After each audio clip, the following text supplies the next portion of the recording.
Namo tassa bhagavato arahato samma sambuddhassa. Namo tassa bhagavato arahato samma sambuddhassa. Namo tassa bhagavato arahato samma sambuddhassa. Welcome, friends. We're now in the middle of the retreat and on the third day of Dhamma talks. We went through in detail what it is to examine the body in the body yesterday. And so today we're going to go into detail to understand what it is to examine feeling in feeling. The Pali term for feeling is Vedana, and that term simply means sensation. This sensation, in scientific terms, they call it the hedonic tone. Hedonic tone simply means painful feeling, pleasurable feeling. But this is Vedana. So, pleasurable feeling or pleasant feeling, Pali word is sukha, also can mean happiness, can mean a couple different things. That is one aspect of Vedana. The other aspect is dukkha. Dukkha and sukha often go together in pairs. Sukha and dukkha. Dukkha and sukha. And that is painful feeling. Of course, but now we also know that there is a third. Even though we oftentimes never notice it, but there is a third type of feeling that the Buddha gives us. And that feeling is adukkha, asuka, meaning not painful, not pleasant. In modern parlance, people just say neutral. So, in the definition of, if you read this Satipatthana Sutta, and you'll see that the first section, body in the body, there's all these 6 practices and all of these things, and it's very long. For feeling, it's just a paragraph, like that. And so the Buddha exhorts us to understand these 3 feelings: painful, pleasant, and neutral. But there is also another category to understand these 3 feelings in. And that is samisa and viramisang. Those 2 are fleshy and non-fleshy. Other people translate it as carnal and non-carnal. Other people translate it as sensual and spiritual. Essentially, what the Buddha is saying here is that there are feelings that are from the body, and there are feelings that are not from the body. Well, what does that mean? And there's 2 suttas that are very important when it comes to feelings. And again, I will post all of the sutta references that I use on the board, so don't feel like you have to rush or if you miss it. But it's in Majjhima Nikaya number 59 and Samyutta Nikaya 36.22. So in the Majjhima Nikaya, it's a very famous sutra. It's called Many Kinds of Feeling. But the interesting thing about in that sutta, the Buddha talks about 108 kinds of feelings. Don't worry, we're not going to go over every 108 kinds of feelings. That would take a long time. Actually, it's not that bad.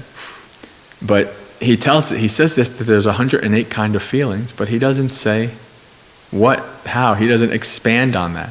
And that's what you find in this other Samyutta Nikaya, which is called the 108 Exposition. And so again, I'm not going to go over what feelings are all the way up to 108, but at least the first couple are very important for us to understand in the very basic practice of understanding what feeling is, how we use feeling, how we establish mindfulness on feeling. So in this Majjhima Nikaya, the many kinds of feeling, it starts out with an argument. There's a monastic and a lay person, and one of them is saying, the Buddha said there's 3 kinds of feeling, and then the other one says, no, the Buddha says there's 2 kinds of feeling. And they just keep going back and forth, and they can't convince each other.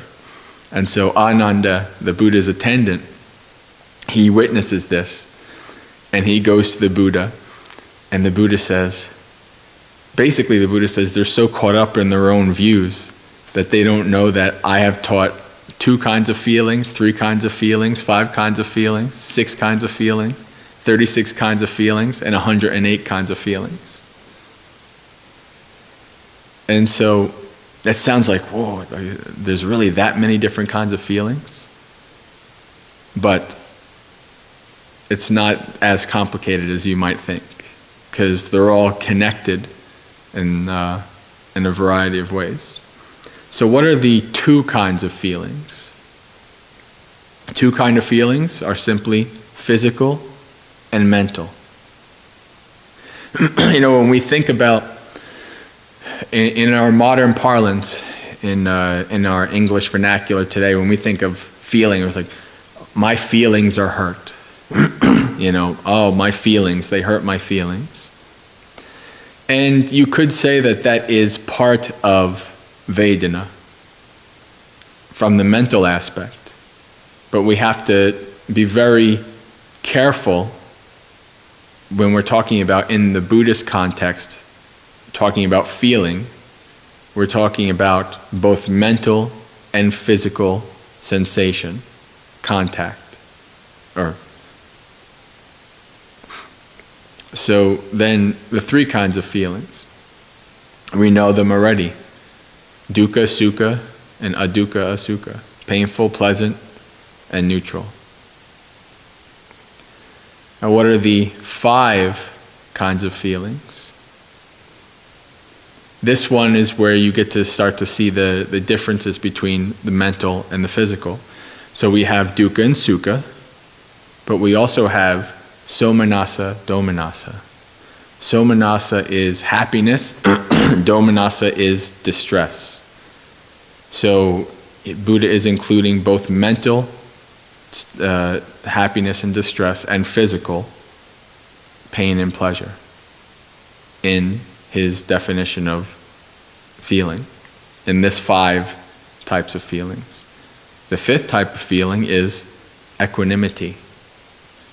That's an important thing to understand when we talk about feeling, because it's oftentimes related to not necessarily what we're feeling from the raw data of our mind and our body, but how we react to that data itself. The feeling of being equanimous is wonderful, is a wonderful, peaceful feeling where you are free of this, well, as we're going to talk about in a bit, this attachment, this modus operandi of liking and disliking. So, now, the 6 kinds of feelings. What are the 6? 6 feelings connected with the 6 senses. Eyes, ears, nose, tongue, body, mind. Smelling, tasting, hearing, touching, thinking. Yeah. So that's basically, again, that's where I'm going to cut that out. I'm not going to go into the 36 and the 108. But these are the things that we can take away from this at the very beginning of this practice of examining Vedana, examining feeling. Mental and physical feeling. And mental and physical feeling that is often connected with the 6 senses. Remember, in Buddhism, the mind is one of the senses. Not like the sixth sense, like you do all like magical powers or anything like that, but it literally is a sense in this, in the Buddha's dispensation. So, and within these senses and in these mental and physical, we have three types: painful, pleasant, neutral. So this is the basic scheme to start out. And when you start out to examine your feeling, one of the first things you can understand about feeling is that, why do you have feeling? The reason why you have feeling is because you have a body that feels. Going back to the thing about the body, the machine, right? This body allows us to experience phenomena outside of itself. Because we have a body, we naturally have feeling. And so you can experience feeling no matter what you're doing, where you are, how your body is positioned. Right? How I mentioned yesterday, how I could feel the pressure, of sitting on the cushion, how I can feel my legs. Now, can I say this is a pleasant feeling, or a pleasurable, a painful feeling, or a neutral feeling? And that's the very basics of examining what this feeling is.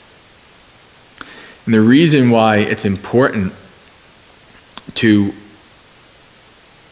take that examination, to put the microscope on your feeling, is because you are reacting to that feeling, and as I said yesterday, you're doing so on autopilot. You're reacting to a feeling that arises, and until you develop enough mindfulness and concentration to start to see how the mind works a little deeper, you don't know, you can go from the experience to the feeling to your reaction to it in a split second, and you have no idea what happened or how it happened, because it's so automatic. But when you focus your sati, when you focus your mindfulness on a feeling that's arising, like I was saying yesterday with the itching, right? When you're in the meditation and the itch, and you can examine the itch, what that feeling is like, and then you can examine the mental aspect of that feeling. What is that mental, what is it doing to your mind? Although that also leaches over into the next 4 foundations of mindfulness tomorrow. So you can examine that feeling, because when you do examine that feeling, when you come to understand your feelings, they don't rule you, and you are able to give yourself time. This is what mindfulness does. This is what mindfulness is great for. It gives you time to make a choice. So you can, if you have feeling, you can be more mindful and you can be more skillful in how you react to that feeling. So the Buddha gives 2 similes with regards to Vedana. The first is that the Buddha says, just as there's various winds that come from the north, the south, east, the west, strong winds and light winds, dusty winds and clear winds, cold winds, hot winds, just as there's these winds that are coming in, going, so too is feeling. As pointing to the impermanence and the changing, the origin, the arising and the passing of feeling. And when talking about in relation to the 5 aggregates, form, feeling, perception, mental formations, and consciousness, the Buddha's simile for feeling is like a bubble. It's a bubble, he says, just as on a rainy day, a rain bubble might come up from a puddle or something to that effect, and then pop. Then someone with good eyesight would see this, And then likewise, they would investigate feeling, and they would see that feeling is void, is empty, that there's nothing there in the feeling. That's kind of the opposite of what we normally do, right? When we have a painful feeling, we're all getting all squirmy, and we have to go on some grand quest to eradicate or to fix that painful feeling. Right? Instead, you can, if you're an awakened being, you see, well, feeling is feeling. There's nothing in there to be attached to. There's nothing in there to get excited over.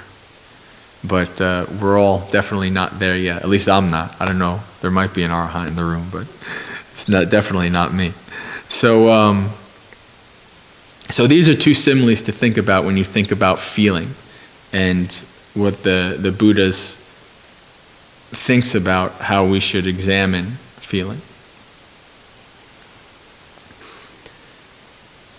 And that moves on to one of my favorite suttas in the Samyutta Nikaya. It's called the simile of the arrow. If you read the suttas, you see there's all kinds of similes regarding like war elephants and arrows and swords, and that's because the Buddha was from the warrior class. So it makes sense that he would be, that a lot of these similes would be there. And so the reason why this sutta is important is because it explains how we react to feeling. So the Buddha says that an unenlightened worldling and an awakened being experience pain, pleasure, and neutral feelings. What is the difference between that? This is what somebody has asked this to the Buddha. And the Buddha says that when an unenlightened worldling, unenlightened worldling is the term that they use, that they translated. It basically just means a regular person, somebody who's not an awakened being. So when a regular person is hit by an arrow of physical pain, what they do is they sorrow, they grieve, they lament, they beat their chest, and they rend their hair and all these kind of things. And so because they do that, they feel two feelings, both physical and mental. And so the simile goes as, suppose a person was hit by one arrow and then immediately hit by another arrow. That's us. We get hit by the physical arrow and of pain, and because we don't like it, we immediately get hit by the second arrow.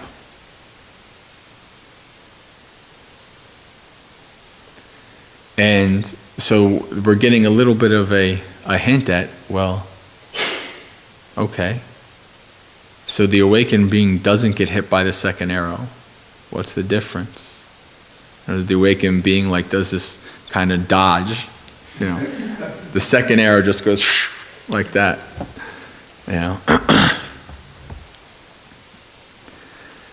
And so the Buddha says that this is the reason why we do in this way. He says the regular person, when hit by the arrow of pain, knows no other way of escape from that pain other than sensual pleasures. And if you can think about it in your own life, this is something that I've been really examining in my own life lately as well, because a lot of the sensual pleasures that I normally used as coping mechanisms as in lay life, I can't use as a monastic. So you can examine that when you have a pain, when you have something that is an unpleasant feeling, that's exactly where you have to watch what you're doing about it. What do we do when we're sitting down and we have to write a paper, or we have to do something? I see this in myself all the time. And I'm going to write something, I'm going to write an email to somebody, and it's just like there's a part of me that just doesn't want to do it. And then all of a sudden I'm checking YouTube or checking Facebook or something like that. And then so it's because my mind is trying to escape. My mind is trying to get away from that unpleasant feeling. And so what do people do when they have a tough life, right? When they have lots of rough stuff going in their life. Some people, what do? What are they? Drinks, drugs, video games. That was a big coping mechanism for me. Eating, also for me the same thing. All of these things. And what are all these things? They're pleasant feelings. And they're all feelings that I think they hit the dopamine sensor, right? And they give you that dopamine hit while you're doing these things, the drugs and alcohol and all these kind of things. Because they're giving you something that you want to use to escape from that unpleasant mental and physical feeling that you're having right now. The problem is, just like with the question about samatha meditation, and how I was talking about, just like if the person goes into like the blissful jhanas and they come out 7 days later and they realize, oh, I'm still in samsara. It's the same thing with us, right? We go get drunk for a weekend or go do drugs or whatever, and then at the end you suffer for it, right? And you suffer because of the withdrawal and coming down off of it, but then you suffer because you're right back where you started. And so the Buddha is saying that is our predicament. We don't know an escape from this painful feeling. And so the only thing we know to do is try to drown out that painful feeling with a pleasurable feeling. And that's a heck of an experience to when you really look at that, you're just like, oh man, wow, I'm trapped. Of course, interestingly enough, what the Buddha says is that the pleasant abiding for an awakened being is the jhanas. That's a way to be away from, the body and things like that. So really, ironically enough, even though I just used it as a simile in that way, what the Buddha's saying is the escape from this painful feeling is deep concentration. So, and this is why, they say it's oftentimes like I think Ajahn Brahm said, one of the main reasons why a monastic disrobes is because their meditation has not reached the point where nothing else that they could find outside is as pleasant as the deep meditations. So here I am kind of like, wow, I'm not there yet, but I have to give up this other stuff. That's a tough situation. So that's why I've been really thinking about this simile a lot lately, and just understanding, examining that with the feelings that come up, when I'm tired and when all kinds of emotions and depressions and anything that comes up, and I'm like, I can't run after these things that I used to be able to. So what do I got to do now? And the only thing you can do is just keep examining the feeling, like the Buddha says, examining them, seeing the feelings and seeing what they do. So, and this is using your feeling as an avenue, as a path to insight, because the first step is to become aware of them. And then once you become aware of them, you can see how you react to them. And so when the Buddha goes on and says that when somebody experiences a painful feeling, they have the underlying tendency of aversion towards that painful feeling. Bhante Ji spoke a little bit about the anusayas before, underlying tendencies. I like to call them underlying habitual tendencies, because that is our habit, right? And I just was talking about what our habit is when we have these unpleasant experiences. And because when we try to run away from those painful, when we have aversion towards that painful experience, we have that underlying tendency towards aversion. And so when we then have that painful experience, we seek delight in sense pleasures. And the reason, the Buddha says, is because we don't know the escape. We don't know the origin and the passing away. And so then the Buddha says, when you seek delight in sense pleasures, the underlying tendency to lust, raga, to grasp, to cling, is involved with that. So you have underlying tendency of aversion, underlying tendency of attachment. And because we have this underlying tendency to lust, we don't understand the origin and passing away and what's called the gratification, danger, and the escape, which I'll talk about in a little bit, of these feelings. Then that is where the underlying tendency of ignorance arises, because we don't know. So what we have right there is the three roots. We have greed, hatred, and delusion. Greed, hatred, and delusion as the roots of our actions, of our reactions towards sense impingement, towards feeling, towards sensation. And so the Buddha says, when a regular person feels a painful feeling, he feels it attached. When she feels a pleasurable feeling, she feels it attached. When they feel a neutral feeling, they feel it attached. That's interesting, right? We're even attached to painful feeling. Where you can understand, some people really actually develop some kind of pleasurable experience from pain and all these kind of things. But we also can understand that it's related to the fact that even though we don't know a better way, we just keep putting ourselves in these situations that cause further pain. And so the Buddha says that simply we are attached to birth, we're attached to old age, sickness, death, and we're attached to suffering, in short. Whereas an awakened being does not harbor any aversion or attachment. They have let that go. And it all starts with, I'm having a feeling. What is this feeling about? What is it like? Let me examine it. Let me really delve into it and experience and see what it is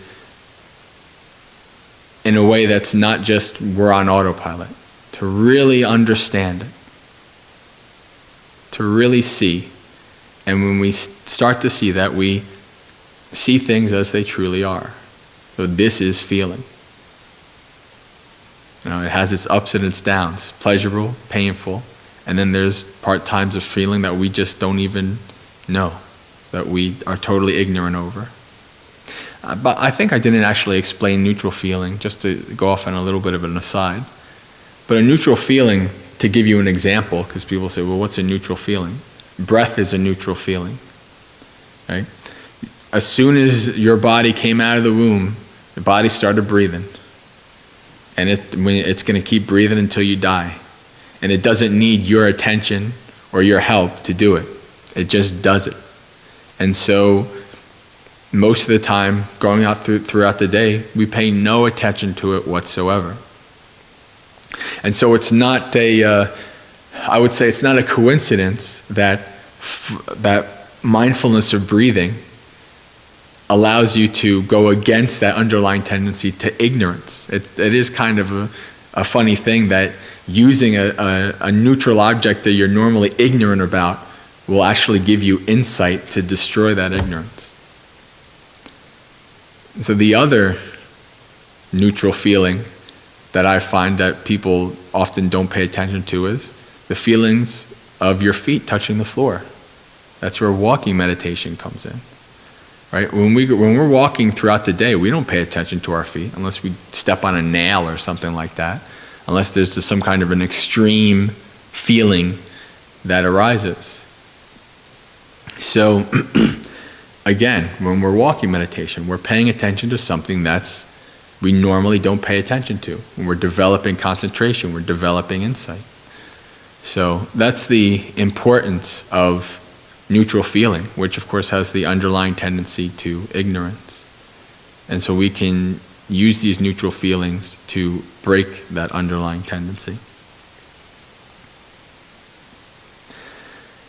And so the Buddha tells us how to see feeling rightly. How does one, when one sees in such a way, how are they seeing feeling rightly? And of course the first things that the Buddha says for us to see is feeling, painful, pleasurable, neutral feeling, as impermanent. Dukkha, suffering, not held to. We can know that we have this feeling right now. The feeling won't last, because nothing does. While it's around, it'll change. And then maybe, you get up or you move around and the feeling changes. But it is impermanent. That's also, I think, a wonderful tool of dealing with being in a tough situation. Understanding that this too shall pass. This is impermanent. There's no need for me to be all wrapped up and attached to it. And one of my favorite stories when I was first learning about Buddhism and listening to monks talk is Ajahn Brahm, when he talks about how he had malaria in the jungle, and he was in the hospital, and he said his teacher came to see him, and he was so amazed, and he was so happy, and the teacher, Ajahn Chah, came in and said, "You'll either get better or you'll die." And then he moved, and then he walked away. What was that a teaching of? Impermanence. You're not going to be in this situation, you're not going to have this feeling forever. It's going to change. You'll either get better or you'll die. So it's important to see that as impermanence, because the other reason is because we don't see things as impermanent, we cling to them. Some of you have heard me talk about the impermanence before. The word anicca, the reason I talk about this is because one of the ways to define anicca, besides impermanent, is not stable. And it was funny, this is one of the important reasons why, learning the Pali or understanding the Pali word of the English translation is very important, because you can see that a word has different connotations and different meanings, and different teachers, different scholars will choose one meaning over another. And so I had never heard anybody talk about anicca, not stable. So if you think about it, everything is impermanent, right? Everything is not stable. There's nothing in this world that you can cling to and it doesn't slip through your fingers. It doesn't change. There's nothing you can depend on. It's like, there's nothing that you can rest on and expect that nothing will change. It's like a table with wobbly legs, right? Are you going to put something really heavy and expensive on a table? No. The table is going to come down. So when we attach to things, this pleasant feeling, right? We're attached to the pleasant feeling. I like this pleasant feeling. I want it to stay. I want to hold on to it. I want to keep it. And then what happens? We lose it. It changes. We suffer. So when we see things as not stable, as unable to be clung to and depended on, then it's a lot easier for us to let go of that, to not be so attached to it. The simile I used that came to me was like you're in a shipwreck in the middle of the ocean and you're desperately grasping for for flotsam, for pieces of wood to hold yourself up from drowning. And every time you grab for something, you think that you're free, and it breaks apart, and you go back under again. And there's nothing in that situation, there's nothing in this world that you can depend on as stable, that you can say, this is always going to be this way, because of anicca, because of impermanence. And so when we see our feeling as impermanence, it allows us, as impermanent, I should say, it allows us to get that space from it. We depersonalize it. It's not, I'm so wrapped up in this feeling, and this is how it's going to be forever, and I can't think of anything else. So when you think about when you have a painful feeling, but also when you have a pleasurable feeling, remind yourself it is impermanent. And if you attach to it, one way or the other, you're going to have suffering. You're going to have dukkha. And this is why the Buddha says it cannot be held to. And it also cannot be delighted in, for this same exact reason why I said this. And what is this pointing at? This is the three characteristics of existence. Impermanent. What is impermanent is unstable, ever-changing. If you try to grab and cling and attach to that, you cause your own suffering. And because everything is not stable and has the potential to cause suffering, you can't consider it a self, a permanent, everlasting self that you have complete power over. So these are three characteristics of existence that are in everything. Every sankhara, every experience, every phenomena other than nibbana. There is these three characteristics of existence. Because everything that is created, that is sankhara. Everything that is created has these three characteristics. And so we don't, because we are ignorant of our feelings, because we don't follow and examine our feelings, we don't understand how they arise. We don't understand how they persist and how they change while they're persisting. And we don't understand how they cease. When we start to examine our feeling, just like when we examine our body, we can start to see that. We start to see more deeply into the feeling until we see that how inside of it is empty. There's nothing there like we thought there was. Of course, that takes a lot of deep insight and a lot of practice. So, also the gratification, the danger, and the escape. Gratification, danger, and escape is something that the Buddha talks about often in the suttas. And this is understanding any experience. An experience, sure, the experience does give you gratification. If it didn't, you wouldn't be attached to it. You wouldn't go after it. You wouldn't chase after it. You wouldn't have craving for it.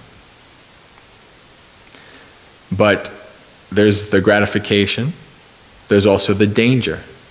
The danger is that it will change, that you can't hold on to it, that you can't cling to it.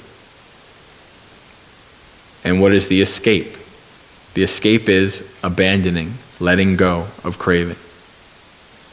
So we can understand gratification, the danger, and escape of everything in our experience. Our body, our feelings, thoughts, mental frames, everything. All of these things we can understand how they gratify us and how the danger in that gratification and the escape from that. And of course also we should understand internal and external. Just like the refrain after every part of the Satipatthana. Not only do we have these feelings, not only am I having these horrible, suffering, painful feelings, others also have horrible, suffering, painful feelings. Because we have this body, because we are born into this existence, we have this experience. All sentient beings have some kind of feeling. They might not have all the 6 senses that we have. They might have different senses, but they have that sensation of feeling.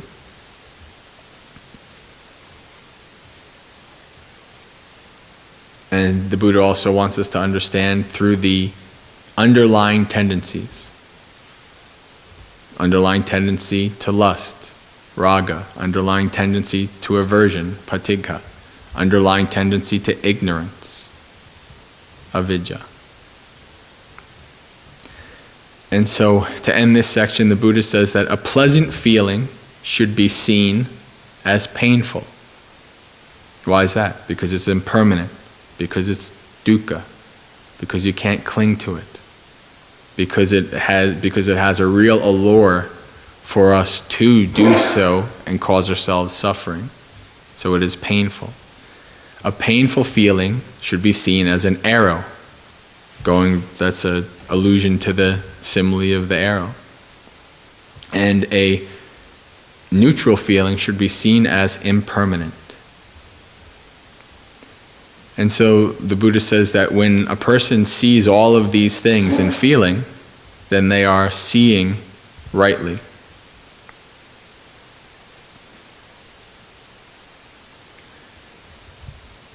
And so to end this talk, I wanted to talk a little bit about feeling in relation to dependent origination. Okay? Where does feeling come from? Well, shorthand, I already told you. It's because we have this body, right? Because once we have nama rupa, name and form, and we have consciousness, and we have the 6 sense bases, we're all primed and ready for feeling to arise. Because once we have the 6 senses, we can have contact with experiences outside. And so after, in the dependent origination scheme, the 12 links that are talking about in relation to our experience, how we experience phenomena and how we, how these things arise and how they have causes and conditions. From that contact, then feeling arises. There's a sense impingement. But what is the next step after feeling? Tanha, craving, thirst. And so the importance of feeling and the importance of really understanding the feeling is that feeling is where you stop craving. You have feeling and craving. At the level of feeling is where you can put a wedge between that feeling and craving and pick at that wedge until you have totally eradicated the craving. As the simile of the arrow says, even an awakened being has feeling. It's part of having a physical body. You read the suttas, the Buddha has, pains that keep his body, from being healthy and things like that. That doesn't mean that he's mentally suffering, but he still has to use this body as a vehicle to walk around India and to give talks 20 hours a day and to teach the Dhamma and use the body as a vehicle for Dhamma. And so the body needs to rest, and his body grew old. And there's a wonderful sutta where it opens with the Buddha resting his body by the rays of the setting sun. And he's 75, 80 years old, right? So feeling is something we're always going to have. Feeling is part of having a body. The practice is putting the wedge between the feeling and the craving. Because we have a choice how we react to that feeling. We don't have a choice to have feeling or not to have feeling. That's a given. In modern times, they say, Pain is inevitable, suffering is optional. I heard that, and I said, the Buddha said that 2,600 years ago. and that's really what it is. Pain is inevitable, suffering is optional. When we practice the Noble Eightfold Path, when we practice Satipatthana, we are practicing putting that wedge in between feeling and craving, abandoning our craving, until we become like the awakened being who is not attached to birth, old age, sickness, death, not attached to suffering, because they've let it go. They don't have to suffer mentally anymore. They dodged that second arrow. The rest of us still have that second arrow because we haven't seen rightly just yet. That's what the practice is for. This is why the Buddha wants us to establish our mindfulness on our feeling, so we can see where it leads. We can see in dependent origination, it says it's right there in dependent origination, that we can see that right from our feeling comes craving. And when you think about craving, don't just think about it's pleasurable. Craving is both attachment and aversion. When you're running away from something, when you're running away from pain, that's craving. You're craving not to be in pain anymore. So, practice examining your feeling. And when you do so, when you see feeling arises, I'm starting to feel like I have a little pain in my knee, actually. That feeling arose in my mind. And then the next step was, well, what am I going to do about it? Right? You can see that because I had an aversion to it. Right then and there. It's funny how sometimes life just gives you an example that you can just... That's because when you're examining it, when you practice Satipatthana, again, you've developed that mindfulness, you've developed that establishment of mindfulness in your experience, in your body, and in your feeling, so that even if you're doing something like giving a talk, you can still have the awareness of what is happening.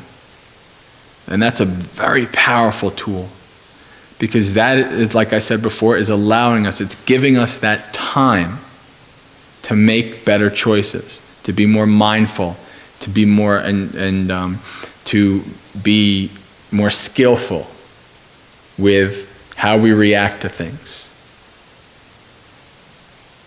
Like the monk yesterday who found out he had cancer and he laughed. Right? That's what we can do. We can have this wisdom and insight to have patient endurance with our feeling and to have an understanding of what they are. A bubble that pops.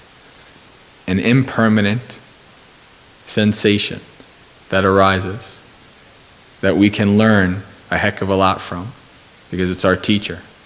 And the Buddha wants us to establish our mindfulness at the level of feeling, because then we can see where that craving arises after that. Okay, friends. So I think we can end for now. So we will, if you have any questions, feel free to put them in the box. I'll answer them at 7. And then we can take a break and come back for meditation. Sadhu, sadhu, sadhu.